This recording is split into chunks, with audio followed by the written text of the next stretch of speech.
All right, welcome everyone. We're back after the summer, and today we have Tobias Leemann as our speaker. So, Tobias is a researcher in trustworthy and socially responsible machine learning. He finished his PhD this year, and it was a very productive PhD. So, we're looking forward to a very interesting talk. Tobias, if you're ready, please take it away.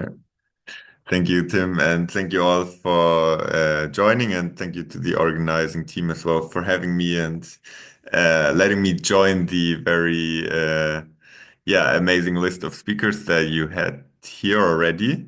My name is Tobias Leemann. Yeah, I did my PhD with the University of Tübingen and graduated this earlier this year.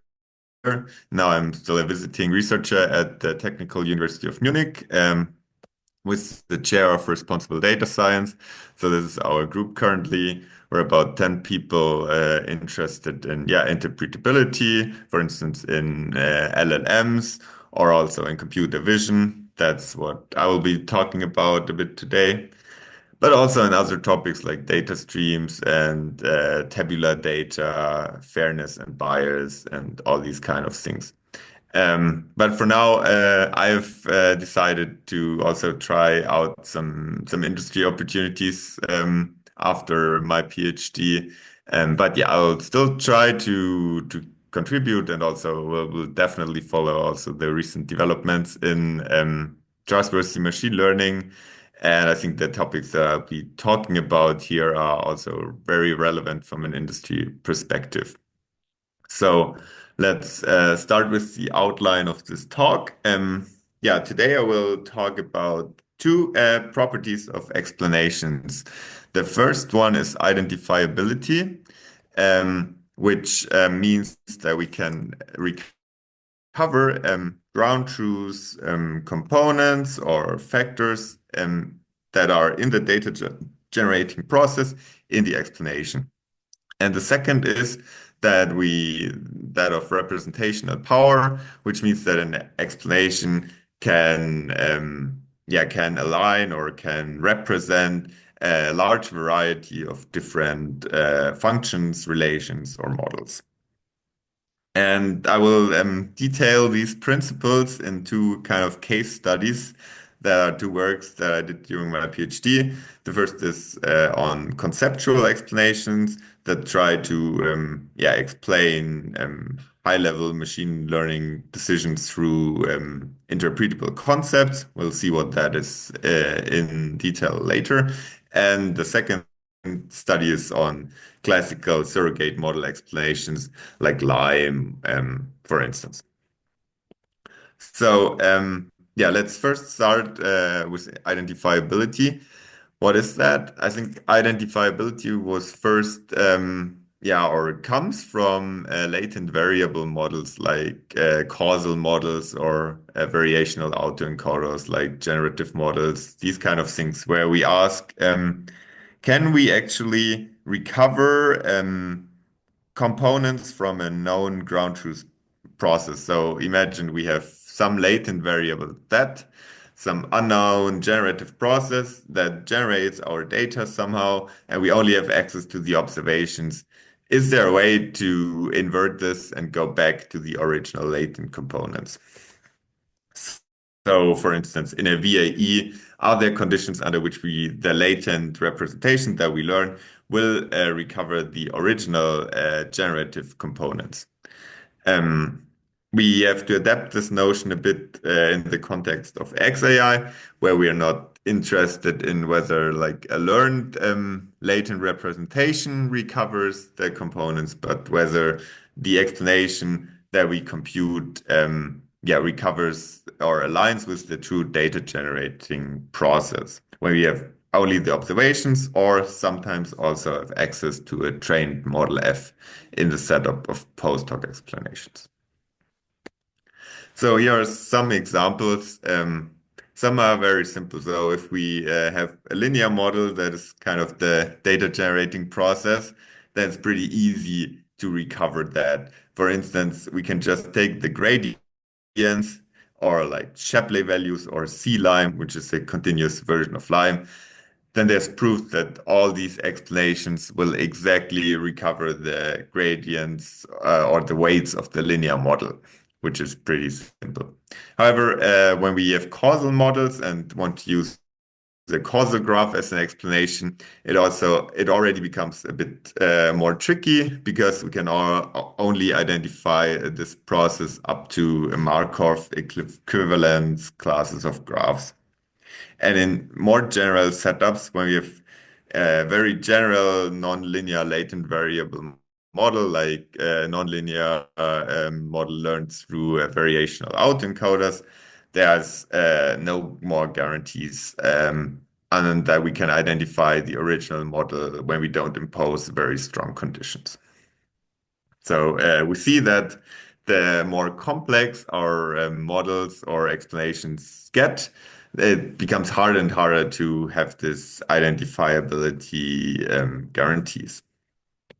And this is what is on the other side, the property of representational power, which means how much or how many different various relations or functions an explanation can represent. For instance, surrogate models approximate complex models through simple functions like a linear function or some shallow tree or whatever.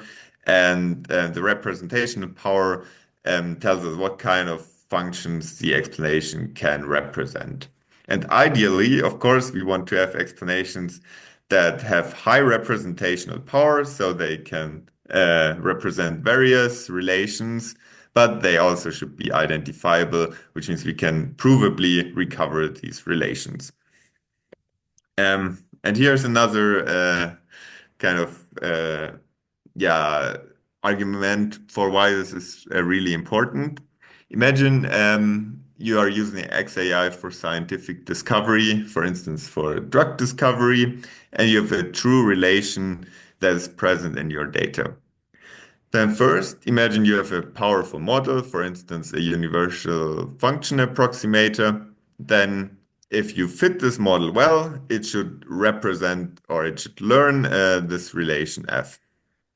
Then in the second step, there where representational power comes into play, if your surrogate model explanation, for instance, is powerful enough, it can exactly represent this model that we have learned. And finally, and this is where we need identifiability.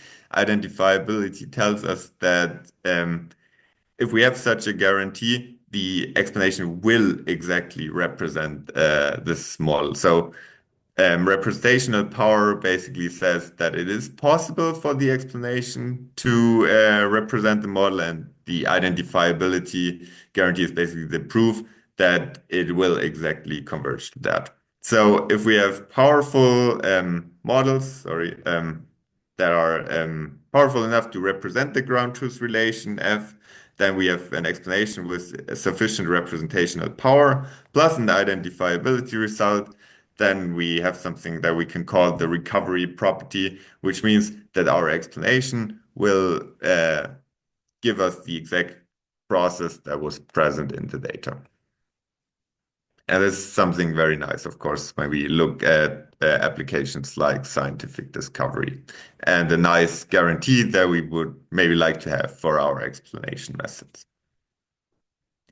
Okay, and so this was the basic outline, and this brings us to the first case study, where we asked the question of identifiability for conceptual explanations. And this was a paper that we published 2 years ago at UAI with some colleagues of mine. Okay, let's first introduce conceptual explanations and what they do. I think conceptual explanations were developed as a better alternative to feature attribution methods. Attribution methods, I think you all know them. They assign importance scores to pixels or features of an input, and they quantify how relevant they are for the final predictive outcomes. However, they have certain disadvantages. First, as we see on the slide, many of them fail two basic checks.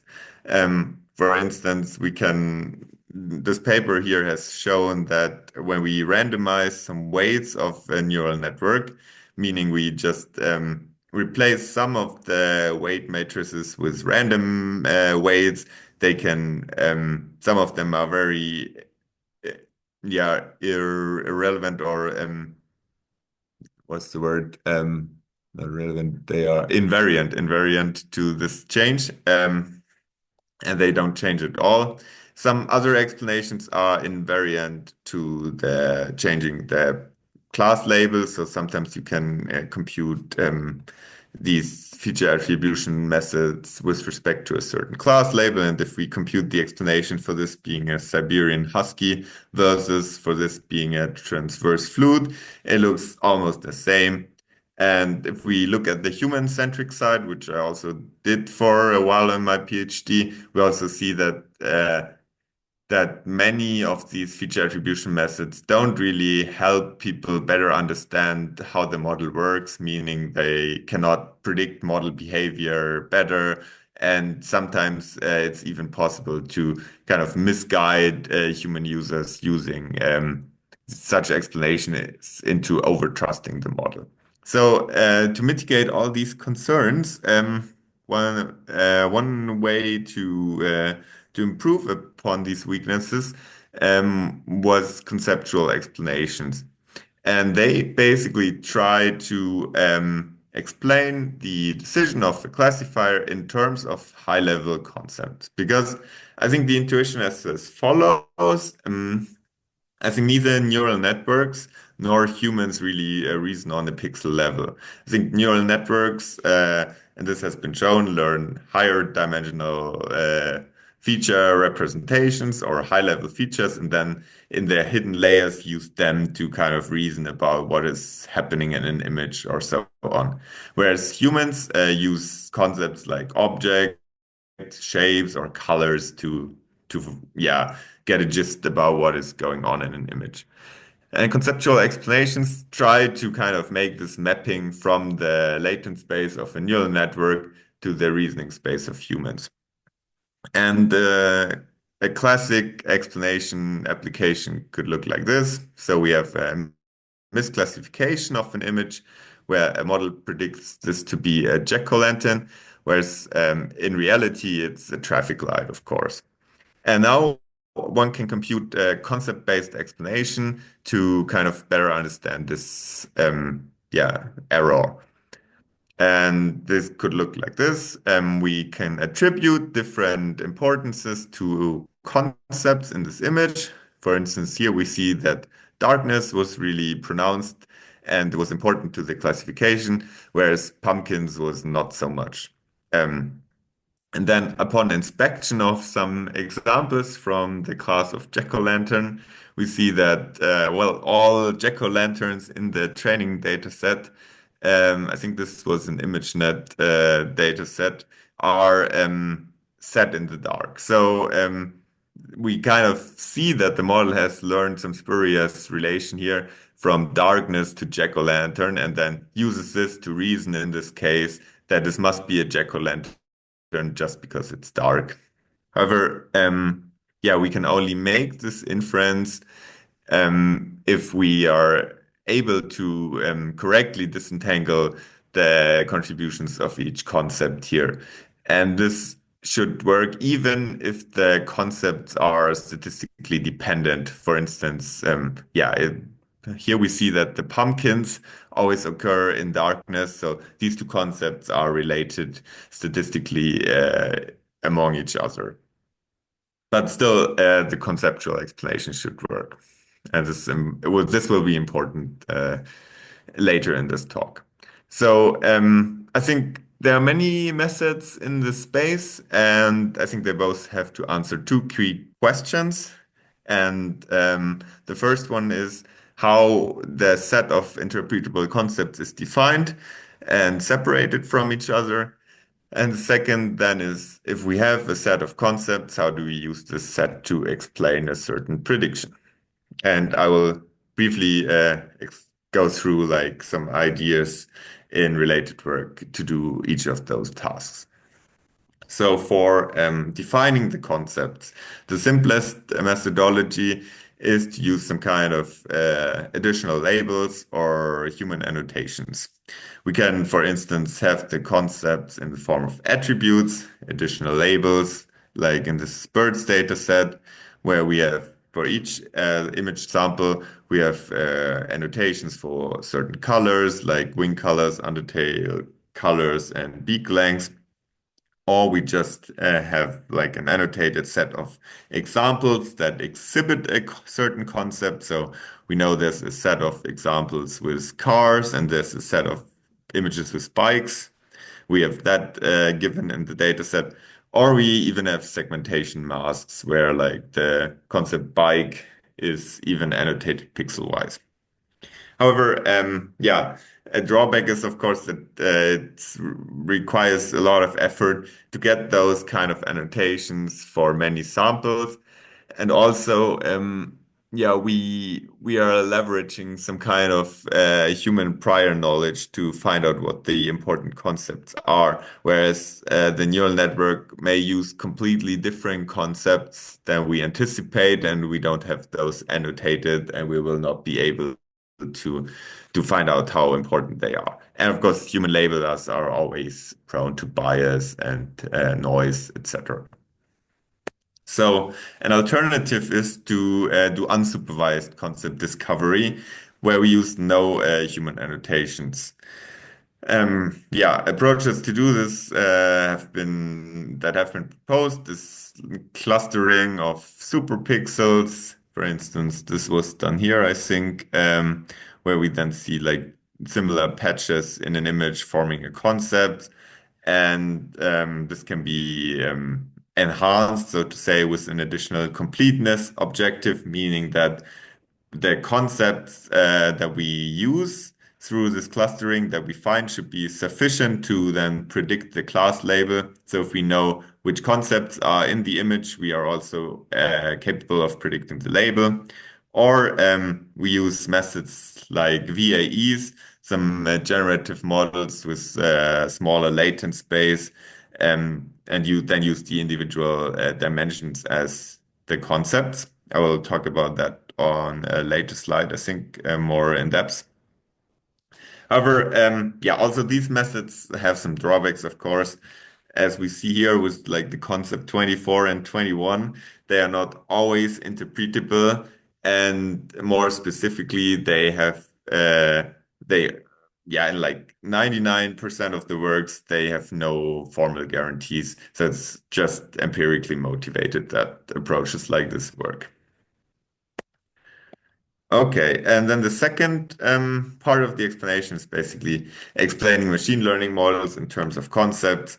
There, yeah, we can do things like having a simple knowledge distillation approach where we have the concept contribution or like the concept presence, so we know which concepts are in the image and maybe how strong they are pronounced in that image. And then we use a simple model that translates from the concepts to a class label, like a decision tree or something like that.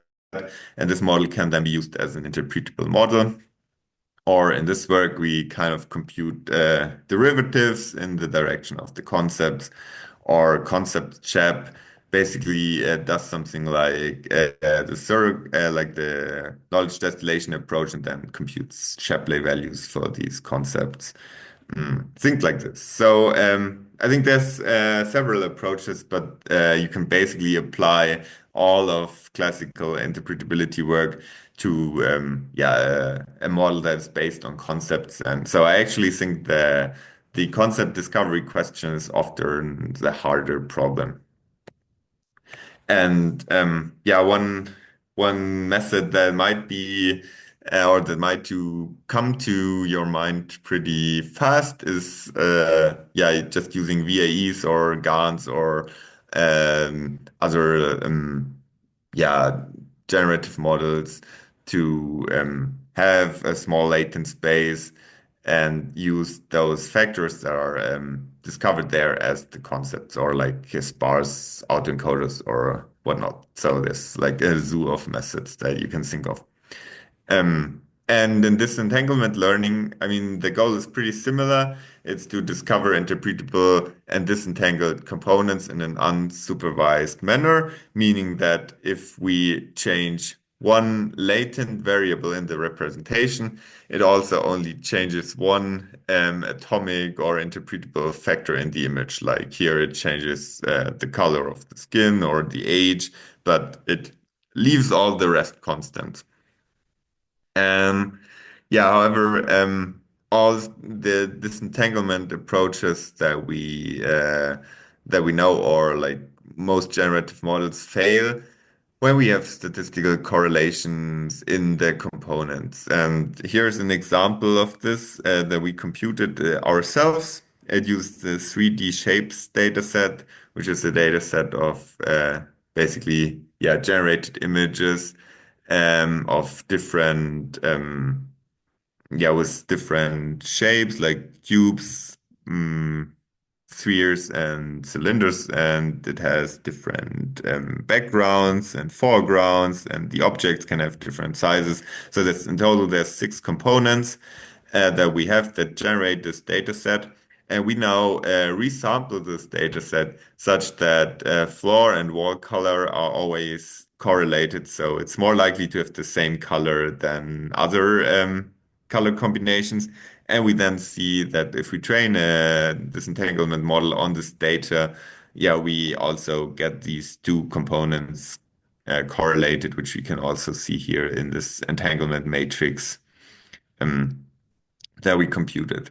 So yeah, for the concept discovery case, we just know that concepts are also often correlated. So yeah, these methods may also break down in this setup. And this is basically where our work begins. Yeah. First, before I start with our contribution, I would like to briefly talk about how to read those like technical interpretability results, which we see in our work, but also in other works. So to give you like a quick overview what to make of them, because on first sight when you look at them they may appear quite technical, but yeah, I have to convince you to not be like afraid of those formulas, but because there's always some kind of structure in it.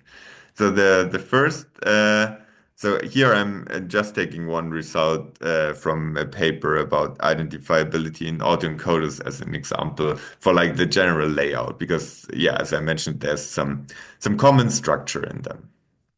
First, what these guarantees basically do is they restrict the class of data generating process that we would like to re-identify. For instance, here, this is like 5, 6, and 7 is some definition of a data generating process. Then, yeah, identifiability is never exactly possible. For instance, yeah, we cannot re-identify the exact order, but also like the sign maybe is like the red color, the negative one or the positive one. We cannot say that. So we define some equivalence classes up to which we would like to identify the things. And then, yeah, we say, yeah, we have a generative model defined as above, and then we can impose some additional conditions like on the functional form, on the distributions of certain features or components, and the coverage of observations that we require. And then we say if all these conditions hold, we can identify the parameters of the generative process up to this equivalence class, basically. Um, yeah, and looking in the literature at existing results, we see already that it has been strongly shown that without assumptions, disentanglement learning and also conceptual explanations in this sense are ill-fated. So one might say, yeah, like theoretically, it's almost impossible or very hard to identify like real factors. But does it mean it's ill-fated in general? I think we argue that it's not, because we can have like certain conditions under which identifiability becomes possible again. And yeah, our goal basically now is to see or to derive some that we think are realistic in practice. And this is our work basically. Yeah, I think I've mentioned the research question already. We want to formalize concept discovery in conceptual explanations and derive some realistic questions, basically, under which these components can be re-identified. Okay. So the first question is that of the setup, and we suppose the following setup that we have k ground truth components that generate our data through an unknown data generation process G. And then yeah, we have the observations, and then we have a learned encoder, for instance, a CNN backbone or the latent space of some generative model that we want to understand. And it is a core assumption now of the concept explanations literature that, yeah, these concepts that we had are still encoded somewhere in the latent space. And early on in machine learning, it has been shown that they are usually linearly encoded. So basically, if we take these assumptions further, it's sufficient to find some kind of linear transform that is able to recover those basic components. And this is basically how we can formalize the setup. Because I think the hardest assumption is here that we still have these components somewhere linearly encoded in the space, but most yeah, concept explanation methods just presume a concept to be represented or equivalent to just a linear direction in the latent space. So if we really make this assumption, yeah, the setup simplifies to this one. And of course, we want to have some setup that is, yeah, simple enough to be able to also give some realistic guarantees. So basically, the goal can be formalized as to find the linear transformation M, such that in the latent space we can re-identify the ground truth components. Yeah, we first take some classical techniques like principal component analysis and independent component analysis, another technique that and transfer known results for those techniques to the conceptual explanation domain. For PCA, we know that it is able to find uncorrelated components in orthogonal directions. So we must also know that the components are or will be encoded in orthogonal directions in the latent space that we have. And of course, we have no guarantee that this is practical. Whereas for independent component analysis, ICA, it recovers independent components that are non-Gaussian. And the intuition here is that ICA basically searches all directions for components that maximize non-Gaussianity. But if we now go like in a wrong, like non-disentangled direction, the distribution of this component will be more Gaussian than if we go in this direction where it's more like a Laplacian distribution. And this is basically how this method works. So it tries to find these components that are maximally non-Gaussian. Yeah, and then we can state these identifiability results for the conceptual explanation setup. So with all the patterns that I showed before, we have the data generating process. In our case, for now, it's just a simple linear transform. And then we have some yeah, assumptions on the distribution. Here, for PCA, they need to be uncorrelated with equal variances. Here, for ICA, they need to be independent with most one Gaussian component. And then we can state that we can identify the true distortion up to P and S, which is up to a permutation matrix and a scale matrix. And the general takeaway is that both of these methods only work if the distributions are uncorrelated or even stronger independent. And as I said, for like conceptual explanations, we maybe would like to have something that also works when components are not independent. So yeah, to get to something like this, we introduce a new data generating process that we call the disjoint mechanisms process, and that's motivated by the observation that usually different components affect different parts of an image.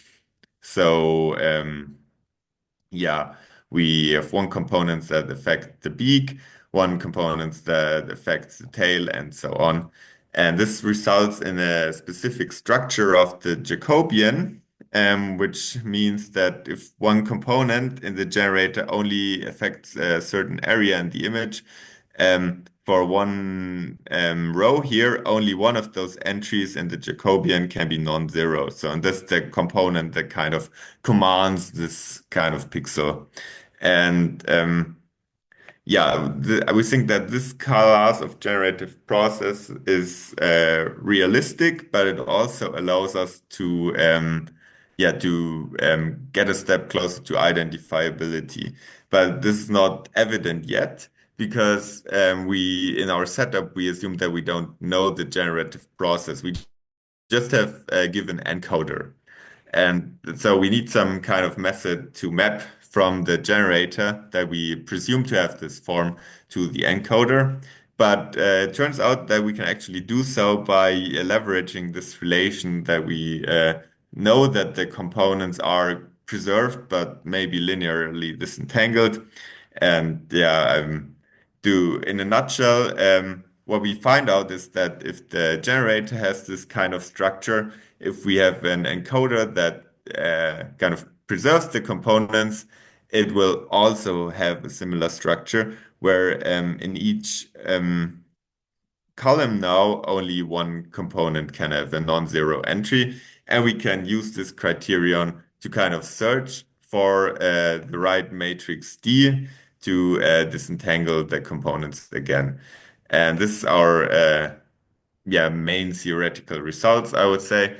So if we restrict G to be this kind of process and we let F, so we don't know G, but we just presume it exists. But we have F, and it should be a faithful encoder to G. And this basically, yeah, means that this here is satisfied. So when we encode the generated data again, it's some kind of linear relation.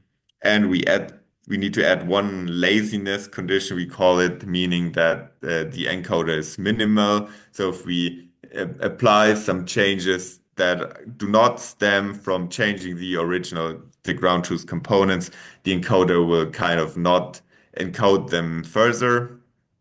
Um, then we arrive at this result that, or we define this to be a faithful encoder. And then we can actually find a post-hoc transformation M that disentangles the components by basically searching for a Jacobian matrix with yeah, disjoint components. And the intuition is that we search for basically disjoint attributions when we see the gradients as the attributions that like each component should like attribute, should change a different part of the image. And we can normalize, we can maximize this in practice using this criterion here. But we have a theoretical result that this is sufficient then to identify the components up to permutation and scale. Okay, due to time constraints, I will skip this part where we kind of generalize this theory again, because I agree that like the disjointness, the complete disjointness may be a bit strict, but we can relax it to orthogonal rows basically in the Jacobian, and this would allow something, for instance, where an object may change its color and its size at the same time. I mean, disjointness would not allow this because color and size affect the same pixels, but this other concept allows it. but it also requires an additional condition. So here's a quick overview of the results. And experimentally, we tried to validate it as well first on some toy data sets that exactly fulfill these conditions. But then we also went to the 3D shapes data set where we now entangled the two components again. For instance, the foreground and the background color. And this is the classical disentanglement learning baseline where we see that like background and foreground color are entangled again. But with our criterion, we see that despite some small errors here, it's much more disentangled than we had before. And then we also go to like a real world setup where we kind of recover true components in a bird classification task using our method. But I think like if you're interested in the second result and also the experiments, please take a look at the paper. Um, and the conclusion was that kind of it depends what kind of data and suspected generative process we have. And if we have independence, ICA is a good guess. But if we can assume something like a disjoint process, our DMA criterion may be more suitable. Okay, for the last 10 minutes or so, I would like to still mention another work that we did that kind of goes more in the direction of representational power, which is set in the realm of natural language processing. So here it's more about how we define and compute attributions for language models. And the inputs of a language model are usually seen to be tokens, right? Individual words. And when we have the input sentence for a transformer classification model, it's split up into tokens. And for two-way classification, for instance, in the simple setup, the output can be seen as a log odd score, where positive, larger zero score means we have a positive review, or a negative score can mean a negative review. And now the question of feature attribution is to attribute each token's contribution to this final score. As we know, like a simple way of explaining this are surrogate models. A linear surrogate model, for instance, would assign each of these tokens a score. For instance, this would be assigned a score of 1, was is kind of a score of 0, and grade a score of 3. And then the total output should be the sum of those scores, like 4. And when we then remove one of those words, for instance, the word grade, then also the output should be reduced by a score of 3, of course. And this is a property known as fidelity. However, we find that in practice, it doesn't work that way. So we ran some initial experiments with BERT, where we have a positive sequence, where BERT outputs a positive score. And we have a neutral sequence where BERT outputs a near zero score. And now if we concatenate those two, one would expect also the concatenated output to be positive. So this is basically when we sum up those scores, there should be 1.38. However, in practice, we find out that it's only 0.4, which is more on the neutral side. And we basically have a general observation that linear token importance has very low fidelity with transformers. I mean, of course, machine learning models are non-linear. We all know that. But for some models, like ReLUnet's linear approximation is valid and works really well. But we find that for transformers, this is not the case. And it's not because of an issue with this single model, but a general problem with transformers, which we can see when we take a quick look at the attention mechanism. So the attention mechanism works as follows. It basically assigns each token an importance weight and then weights the kind of signal This is the value score by this weight. So say the has a weight of 0.05, and horrible, which is a very important word, has a high weight. So then the output is basically given by weighting the value of the word horrible. But when we now consider what happens when we remove the word horrible in a linear way, or if it was a linear model, then the output should be reduced to near zero, right? Because we remove everything that is important from the sentence.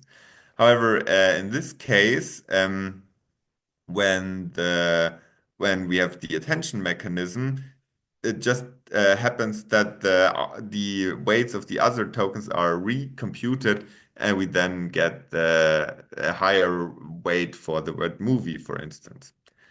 And we can actually prove that due to this insight, transformers are unable to represent additive models. So no matter how we choose the token weights in this linear model, there's no basically parameterization of a transformer that we can find such that it represents a linear model that always outputs the sum of some token weights, unless it's a constant zero mapping. Yeah, and to kind of cope this, we introduced a better surrogate model that we call slalom, where each token is not represented by one, but by two scores to kind of mimic the attention mechanism. So yeah, a word has a value score and an importance score.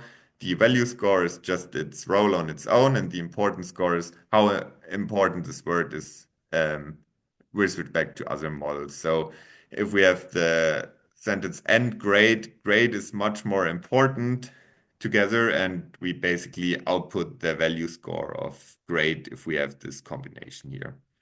And we show some interesting properties that first transformers can learn this model, and also the identifiability property that we had before, that the model is unique. And if we have a model that has this form, we will also recover its exact parameters. And this is how it looks on a real-world data set.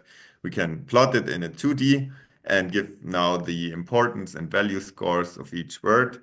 So yeah, we have words with high importance scores, like bad and fun, but they have positive and negative value scores. But this doesn't always need to coincide. So we have words like which has a positive value score on its own, but it's really unimportant. So when other words are into play, they are outweighted.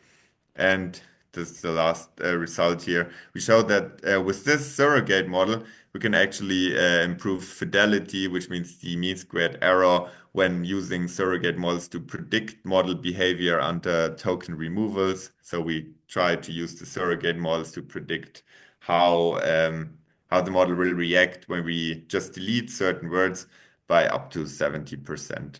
And I think this is a nice result. Okay, yeah, there's some more results in the paper. But yeah, in general, the conclusion is that I think there's a trade-off between identifiability and representational power. So we can have more representational power, but for instance, with causal graph explanations, then identifiability will become harder and harder. But more representational power, as in the set of functions we can represent, is not always better, as we've seen in the slalom examples. We also need to represent the relevant and yeah, common functions. And yeah, if we have guarantees for something, it's nice, but they usually only cover very simple cases. But we then hope, at least if we have a guarantee for the simple case, we know it works in this case, and when the assumptions are slightly violated, maybe we can still have hope that the behavior will not change too much. But in the end, it boils down to choosing the right explanation for the task. And I think like having very explicit guarantees on what kind of function we can approximate and what we can provably identify it, and what are the assumptions to do this, we can use these to choose the right explanation for our task. And I think this is one of the main advantages of having such guarantees. Okay, yeah, I think that's it from my side. So I will leave some time for questions. Thank you.